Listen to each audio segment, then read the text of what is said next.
Selamat pagi. Sudah sarapan ya? Iya. Oke, ini kali kedua saya berdiri di tempat ini.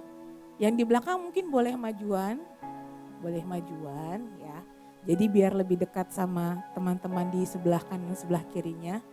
Mungkin ada juga yang belum kenalan, boleh kenalan. Jadi biar nanti kalau ketemu lain waktu bisa saling sapa ya. Oke. Saya ini guru di Mahanaim dan tahun ajaran yang baru ini saya sangat bersuka cita. Saya nggak tahu guru-guru yang lain ya, saya rasa juga rasakan hal yang sama.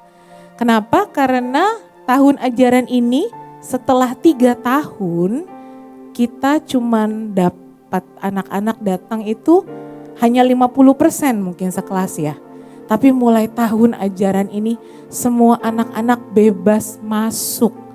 Tidak ada lagi yang stay di rumah belajar lewat komputer. Tapi mulai tahun ajaran baru semuanya masuk dan kita gak perlu lagi ngajar lewat internet. Itu saya percaya karena berkat doa-doa Bapak Ibu sekalian di sini atas dasar deklarasi Bapak Ibu juga. Saya tahu selama 3 tahun ini kita gak berhentinya berdoa ya. Kalau guru-guru mungkin mereka berdoanya tidak ada pembatasan, tatap muka terbatas tidak ada lagi sama sekali. Semuanya bebas untuk datang gitu ya. Sampai akhirnya semuanya terjadi dan anak-anak bisa hadir. Bapak Ibu sekalian, hari ini saya berdiri di sini bukan untuk khotbah, tapi lebih saya mau share tentang apa yang hari-hari ini saya pelajari. Oke. Jadi waktu lagi saya mempersiapkan ini, saya sambil tanya Tuhan, apa yang mau saya sampaikan? Saya sudah dapat, tetapi ya namanya manusia ya, kadang-kadang merasa gini, ayo dong Tuhan, apalagi ya Tuhan, apalagi ya, bener gak ya, tepat gak ya Tuhan gitu. Sampai akhirnya kemarin saya harus pergi menemani orang tua saya, menemani mama saya. Dan di sela-sela waktu kosong itu saya baca Alkitab. Dan saya dapat 1 ayat dan saya tahu, oh ya ini yang harus saya bagikan. Berarti benar yang kemarin Tuhan sudah sampaikan. Ternyata Tuhan sudah kasih ini 2 kali ya, saya bilang. Ya inilah penatapan Tuhan yang kadang-kadang manusia sering gak percaya, mudah sekali gitu ya. Jadi butuh pembuktian sampai oh iya benar ternyata. Sampai butuh 1 kali, 2 kali, ada yang 3 kali, bahkan saya butuh sampai 2 kali Tuhan ngomong baru saya bisa. Oke. Saya dapat 1 ayat, itu di Yesaya 40 ayat 31, boleh dibuka Alkitab kita masing-masing. Ini adalah ayat yang sangat common dan kita sudah sering sekali mendengarkan ayat ini. Ditulis Yesaya 40 ayat 31, tetapi orang-orang yang menanti-nantikan Tuhan mendapat kekuatan baru. Mereka seumpama Raja Wali yang naik terbang dengan kekuatan sayapnya. Mereka berlari dan tidak menjadi lesu, mereka berjalan dan tidak menjadi lelah. Di versi yang lainnya yang bahasa Inggris, yang ini yang easy version. But those who trust in the Lord will become strong again. They will be like eagles that grow new feathers. They will run and not get weak. They will walk and not get tired. Nah, di bahasa Indonesia dibilang menanti-nantikan, tapi di versi yang lain ada beberapa. Yang pertama wait ya. Ada juga yang dibilang hope. Ada lagi versi yang lainnya dibilang trust. Nah, kalau menanti-nantikan atau wait itu seperti menunggu sesuatu. Sudah pasti ada yang ditunggu, oh ya sudah pasti ada. Contohnya kemarin itu ketika saya menemani mama saya harus kontrol bulanan, menemani mama saya. Karena mama saya sudah usia lanjut dan harus setiap bulan kontrol ke dokter. Dan yang namanya BPJS itu lumayan lama ya Bapak Ibu ya sistemnya ya. Jadi kita datang jam 8, hari itu dokternya jam 10 jadwalnya. Tapi karena BPJS mau gak mau kan harus mengantri, ikutin prosedur. Lalu setelah selesai semua pemberkasan selesai, itu kurang lebih jam 8:30 cepat sekali pemberkasannya. tetapi menunggu dokter kan ya. Nah, sudah tahu nih apa yang ditunggu. Nah, proses waktu menunggu kita harus isi dong. Kalau tidak, ujung-ujungnya kita bakal bosen. Saya isi dengan ngemil, makan. Habis makan, ganti lagi baca buku. Habis baca buku, ganti lagi dengan baca Alkitab. Lalu ganti lagi, ketemu orang di sebelah, ajak ngobrol. Sudah gak ada topik, habis makan lagi. Dan harus diisi, kalau gak diisi ujung-ujungnya kita bakal bete sendiri, bakal bosen sendiri. Itu kata wait ya, kata wait yang pertama. Wait itu adalah menunggu. Nah di waktu menunggu itu ada jeda kosong yang harus kita lakukan dan yang harus kita isi. Sama seperti di ayat ini. Di Yesaya 40 ayat 31 dikatakan orang yang menanti-nantikan Tuhan. Apakah Bapak Ibu adalah orang yang menanti-nantikan Tuhan? Amin. Amin. Nah, sekarang kita lagi nanti-nantikan Tuhan nih. Apa yang kita sedang lakukan sekarang ketika kita menunggu Tuhan datang? Apakah kita bengong saja? Apakah kita habiskan waktu kita dengan ngobrol-ngobrol, bergosip? Apa kita habiskan waktu kita dengan membaca buku, dengan membaca Alkitab, atau melakukan sesuatu hal yang kita tahu bahwa ujungnya ini bakal membawa kita menuju kekekalan? Bagian yang mana yang kita lakukan hari-hari ini? Mari kita introspeksi.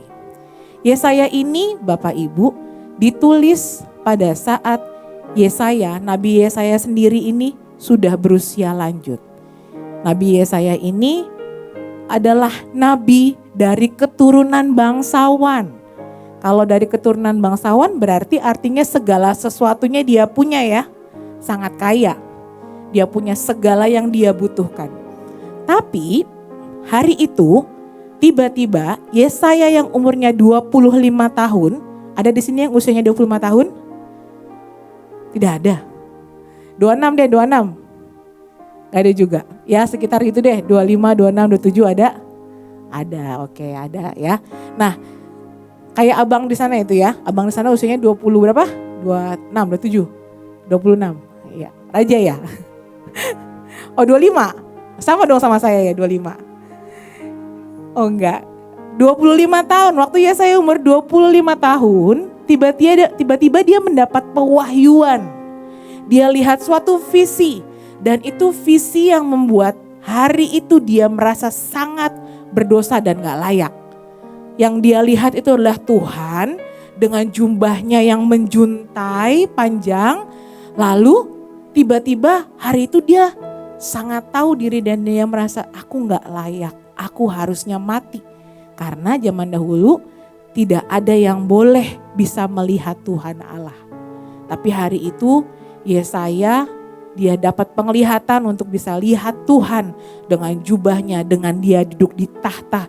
Dan seketika itu dia merasa aku gak layak, sama sekali aku gak layak. Dan dia sangat takut sejujurnya. Dia orang yang terpandang, orang yang punya segalanya, dikasih penglihatan, pewahyuan, dan dia langsung cek, aku gak layak. Tapi ada satu hal yang membuat dia itu ajaib buat saya ya. Karena hari itu ya saya, ketika Tuhan utus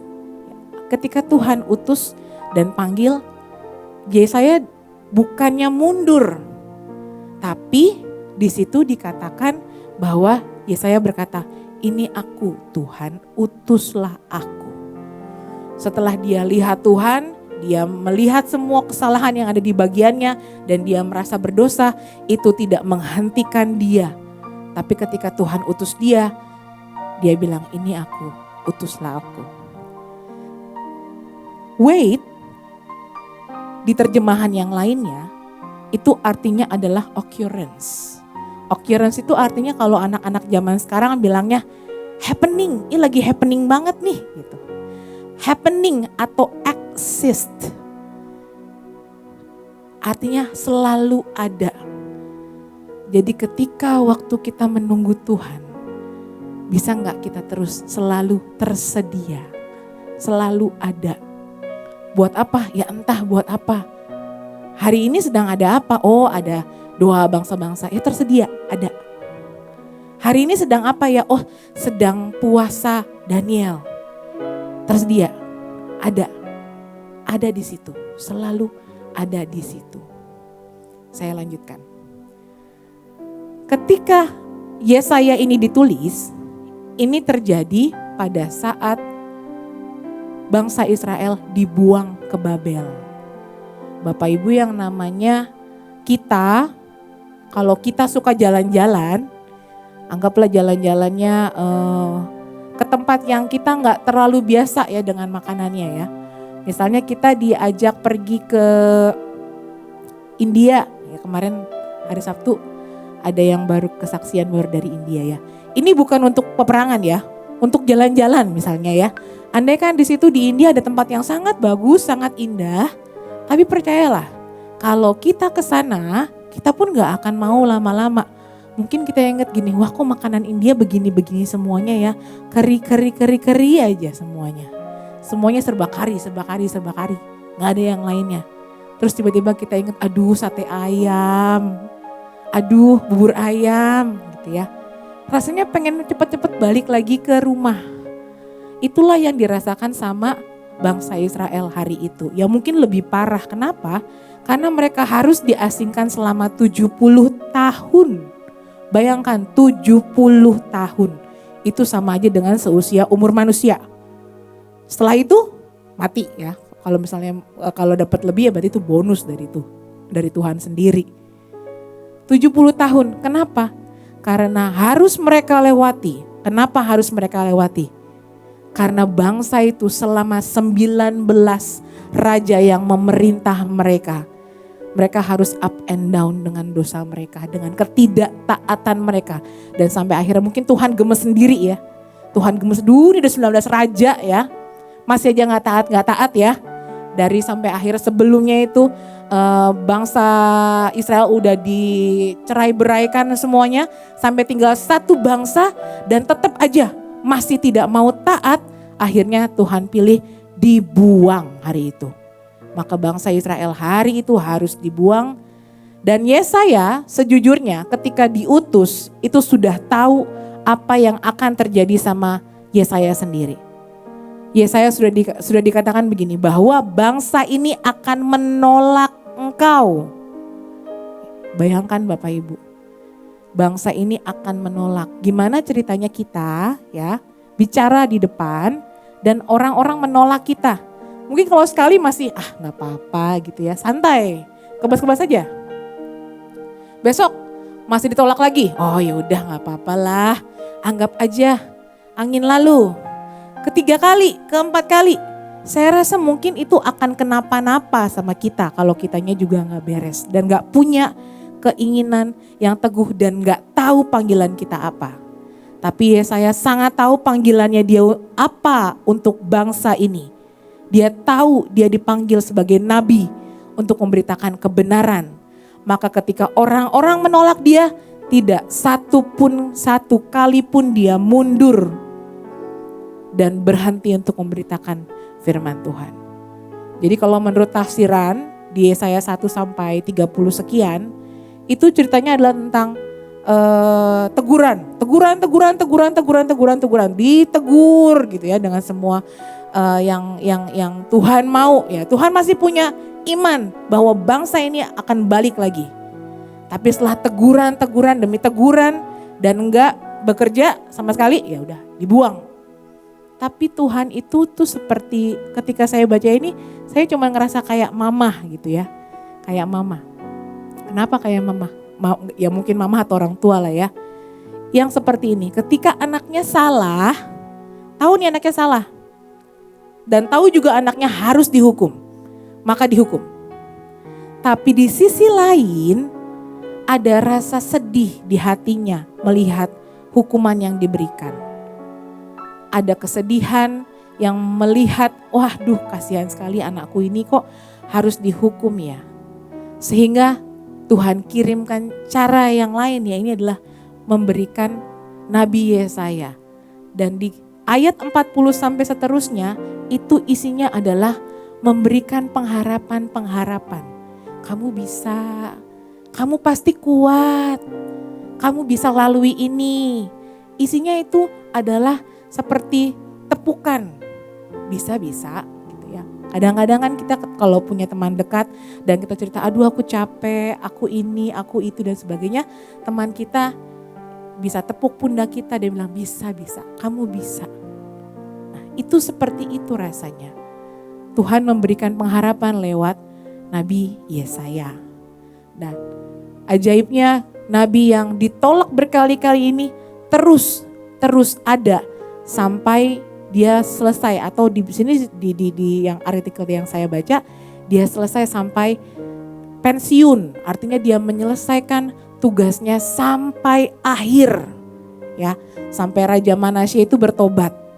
Orang-orangnya masih belum bertobat hari itu, tapi hari itu bertobat dan Yesaya tetap melakukan panggilannya. Saya lanjutkan. Orang-orang yang menanti-nantikan Tuhan. Tuhan di sini dikatakan sebagai, Tuhan tuh punya banyak nama ya. Dan kali ini lagi-lagi saya lihat Tuhan di sini adalah sebagai Tuhan Adonai. Apa itu Adonai? Adonai adalah my master, Tuanku, the owner of my life. Ketika kita menanti-nantikan Tuhan, kita punya pengharapan. Pengharapan pada siapa? Pada yang memberikan kita hidup. Nah masalahnya, namanya Tuhan ya.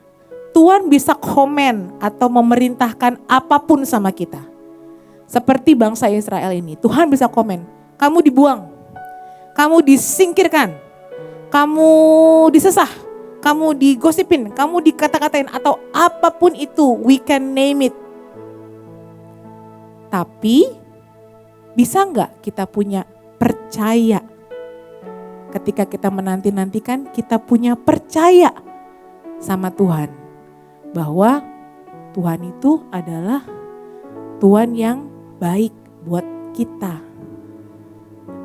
Waktu saya menanti-nantikan ini dokternya datang ya, itu rasanya kok lama gitu ya. Sampai akhirnya harusnya jam 10, itu datang jam 1:30. Bayangkan lama sekali ya.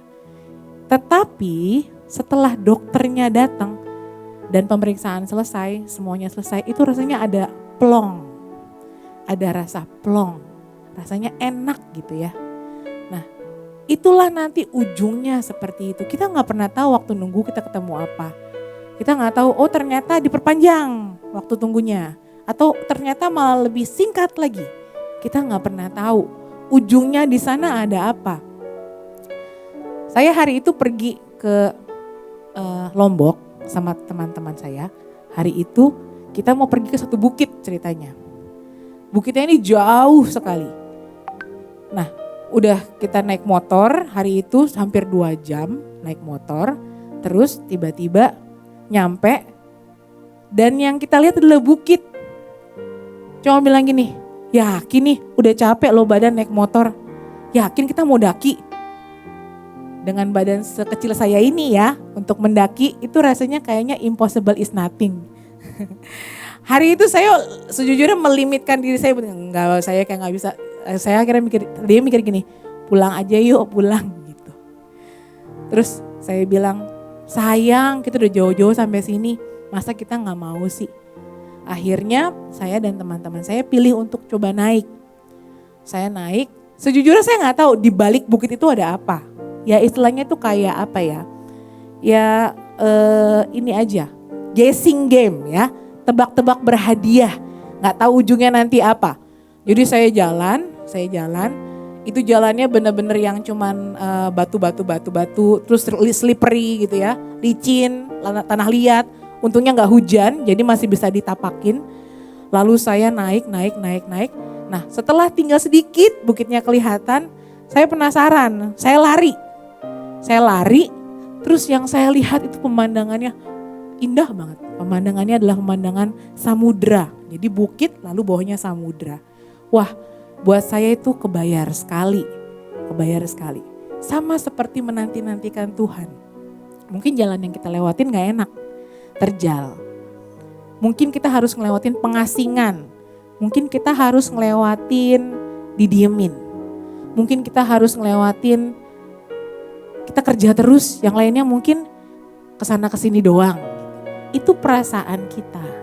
Kita gak pernah tahu apa yang kita lewatin dan apa yang akan kita hadapi di depan sana. Menanti-nantikan itu sama seperti Lukas 2 ayat 36 sampai 37. Lukas 2 ayat 36 sampai 37. Lagi pula di situ ada Hana, seorang nabi perempuan anak Fanuel dari suku Asyer. Ia sudah sangat lanjut umurnya. Sesudah kawin ia hidup 7 tahun lamanya bersama suami dan sekarang ia janda dan berumur 84 tahun. Dia tidak pernah meninggalkan bait Allah dan siang malam beribadah dengan berpuasa dan berdoa. Menanti-nantikan, arti menanti-nantikan itu sama seperti Lukas 2 ayat 36 sampai 37. Dia tidak meninggalkan bait Allah. Dia tidak meninggalkan mezbahnya. Seberapa kita hari-hari ini mungkin sudah lupa mezbah kita karena kelelahan, keletihan yang kita alami. Ya sejujurnya hari-hari ini dengan anak-anak masuk itu lota kerja mungkin nambah ya. Apalagi yang di Mahanaim mungkin nambahnya selain ngajar, nanti habis itu setelah ngajar ada isi cawan. Habis isi cawan nanti ada pemetaan. Lalu nanti ada persiapan A, B, C, D dan sebagainya. Sejujurnya hari-hari ini itu yang kita alamin hari-hari ini. Hari itu saya capek sekali ya. Jadi karena saya bantuin teman saya pemetaan dan saya harus tidur jam 2 pagi. Harus tidur jam 2 pagi dan bangun harus jam 4 pagi hari itu karena berkas pemetaannya harus dikasih sama teman saya ini karena dia mau menghadap Ibu Panglima. Jadi sejujurnya ketika bangun jam 4 pagi itu saya gak punya tenaga. Saya bilang gini, duduk itu harusnya adalah jam pagi saya sama Tuhan. Tapi hari itu saya capek sekali. Saya cuma bilang gini sama Tuhan, Tuhan, bukannya orang yang menanti-nantikan Engkau itu akan mendapat kekuatan baru. Terus datang gak kekuatan? Enggak, ngantuk masih. Waktu saya ngomong itu mata saya masih terpejam. Sekali lagi saya bilang, Tuhan, bukankah orang yang menanti-nantikan Engkau akan mendapatkan kekuatan yang baru? Sekali lagi gak terjadi apa-apa. Gak kayak Superman yang langsung berubah gitu ya. Sama sekali enggak. Sekali lagi saya bilang, Tuhan, bukankah orang yang menanti-nantikan Engkau akan mendapat kekuatan baru? Gak ada yang terjadi sama saya dan saya tidur Bapak Ibu. Saya tidur benar-benar tidur. Tapi ajaibnya adalah hanya dalam waktu 10 menit saya tidur, saya melek lagi dan saya sangat segar. Benar-benar, jadi jam 4 cuman ketiduran 10 menit dan saya melek, langsung saya buru-buru saya siap-siapin semuanya dan saya bisa berangkat tepat waktu. Itu ajaib buat saya. Makanya kenapa ayat ini sangat merema buat saya. Kuasa perkataan juga adalah salah satunya. Kita menciptakan diri kita. Kita menciptakan siapa kita. Ya hari itu mungkin kalau lewat kekuatan manusia 2 jam, 3 jam tidur itu untuk bangun sangat susah. Tapi saya coba ciptakan dan saya lihat hari itu. Ya kadang-kadang memang manusia saya masih jalan ya. Jadi masih yang ya membatasi kekuatan Tuhan. Membatasi kuasa perkataan itu sendiri. Padahal saya sudah lihat banyak sekali yang saya alami dengan kuasa perkataan itu sendiri. Oke, next. Kenapa orang Israel perlu dibuang? Ya tadi ya saya sudah sampaikan. Tadi karena ketidaktaatannya yang membawa sehingga Tuhan perlu lakukan itu. Kita yang mungkin hari-hari ini sedang merasa dibuang, entah apapun itu ya, term and conditionnya. Apa yang kita alamin, mungkin lagi didiemin sama temen, mungkin sama keluarga lagi didiemin juga. Atau mungkin ketika di pekerjaan rasanya seperti itu, mari jangan pernah letih untuk menanti-nantikan apa ujungnya nanti. Terus punya harap dan terus punya percaya. Kadang Tuhan perlu lakukan itu karena Tuhan punya cara, Tuhan punya rencana. Ada beberapa hal yang terjadi.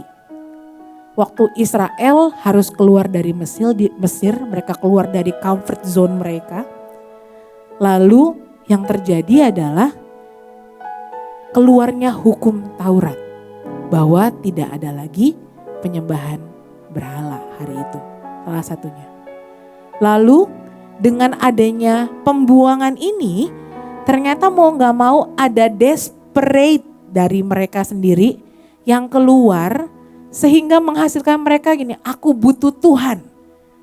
Dan di sini dibilang bahwa akibat pembuangan itu adalah bisa melahirkan adanya sinagog. Sinagog itu kalau sekarang mungkin seperti gereja, tempat mereka bersekutu memuji nama Tuhan. Sinagog ini terbentuk karena ada pembuangan. Jadi ketika mereka proses dibuang, mungkin hari-hari pertama awal-awal ya mereka gak ngerasa butuh Tuhan. Sampai akhirnya desperate itulah yang membuat adanya pujian, penyembahan, persekutuan sampai akhirnya berdiri yang namanya atau term yang namanya sinagog. Lalu dengan adanya pembuangan itu umat dikuduskan dan dimurnikan. Yang mau gak mau ya, bayangkan 70 tahun.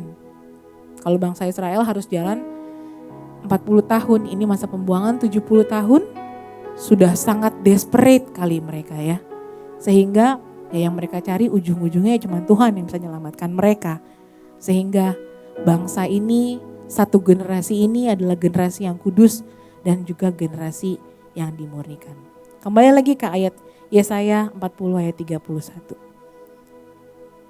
Dikatakan bahwa kita yang menanti-nantikan Tuhan akan mendapat kekuatan baru seumpama Raja Wali.